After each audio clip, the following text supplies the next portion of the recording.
สบายดีทุกคนมื้อนี้มาพบกับสองคนทราเวลเนาะเสาร์มื้อนี้เป็นเสาร์วันจันทร์เนาะทุกคนเดี๋ยวเราจะพาทุกคนไปเบิ่งบรรยากาศอยู่ในตลาดดาวเฮืองเนาะตอนนี้เราก็เดินทางเข้าไปตลาดดาวเฮืองพี่น้องบรรยากาศอยู่ตลาดดาวเฮืองก็ถือว่าคึกคืนเนาะในตอนเช้าของวันจันทร์ปกติแล้วจะมีคนเข้ามาซื้ออาหารการกินหลายอย่างเนาะตอนเช้าก็ถือว่าคนหลายเป็นพิเศษในแต่ละเช้า โดยเฉพาะแม่นวันจันทร์นี่แม่นคนหลายแห้งเนาะทุกคนมื้อนี้ก็ถึงจิ้วเฮาลงตลาดเฮาก็ไปซื้ออาหารเนาะโดยเฉพาะซื้อไก่โอเคอันนี้ก็คือบรรยากาศโดยรวมเนาะเดี๋ยวเราจะถ่ายบรรยากาศนี่ก็คือหาดปลานิ่นนู้ตัวบักใหญ่พี่น้องเอ้ยอันนี้ก็คือบรรยากาศอยู่ในตลาดดาวเฮืองมันคึกคืนแห้งอันนี้เบื้องนี้มันจะเป็นโซนขายอาหารโอเคตอนนี้เราก็ถ่ายคลิปเนาะถ่ายแม่ค้าขายผัก ผักสดแห้งเนาะทุกคนแต่ว่าผักอยากแพงหลายส่วงนี้ผักราคาขึ้นเนาะโดยเฉพาะก็มีหมากใหม่หลากหลายชนิดเนาะเขาเจ้าก็มาขายอยู่นี่ปลาส้มมีหยังก็มีในพี่น้องนี่แล้วก็ถ่ายเนาะอันนี้ก็คือโบตัวเขียวมาน้ำเฮาเนาะเดี๋ยวเฮาถ่ายคลิปเข้าไปพี่น้องคนหลายแห้งเนาะทุกคนในเสาร์นี้ก็จะขายดีแห้ง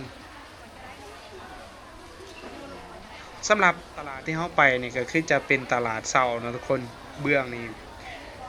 อีกฝั่งเบื้องนั้นจะเป็นตลาดแรงเนาะในตอนแรกเขาก็ไปซื้อเบื้องนั้น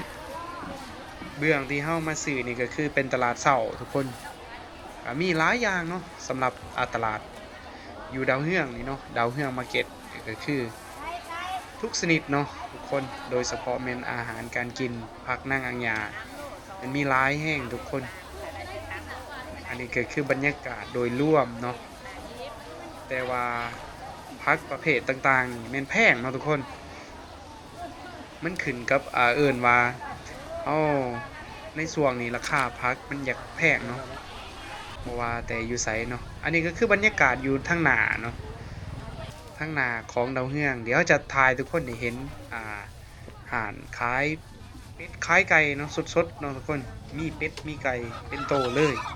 พระเจ้าก็เอามาขายตัวนี้ลกค้นแล้วเนาะทุกคนโตบักใหญ่หนึ่งเป็ดนี่ โอ้พี่น้องเอ้ยเป็นตาแซ่บดีเนาะโตเป็ดโตไก่นี่โตละแสนปลายเนาะโตใหญ่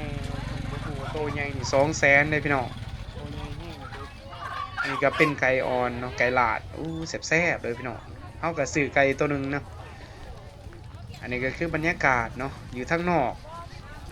เฮาก็ออกมาซื้อพักอยู่นอกเนาะเพราะว่ามันราคาดีเบื้องนี่ก็จะเป็นแบบเครื่องเทศโดยเฉพาะแม่นพวกขิงข่า แล้วก็มั่นต้นเนาะมันแก้วเดี๋ยวครับซื้อมาแป้งแล้วทุกคนหลังจากนั้นเขาก็ซื้อเรียบร้อยแล้วทุกคนเขาก็เดินทางออกเมื่อเนาะเขาก็ใส่งบประมาณกับเกือบประมาณอยู่5-6 แสนพู้นแหละเนาะพี่น้องอันนี้ก็คือบรรยากาศในการลงตลาดของเฮาเนาะสำหรับ2คนทราเวลก็ฝากให้คนติดตามเนาะใน2ของเฮาโอเคขอบใจท่านผู้ชมที่ติดตามในตลอดเนาะให้กำลังใจซัปพอร์ตของเฮาอันนี้ก็คือ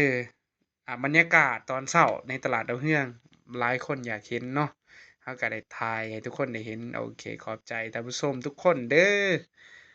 เจอกันในคลิปต่อไปทุกคน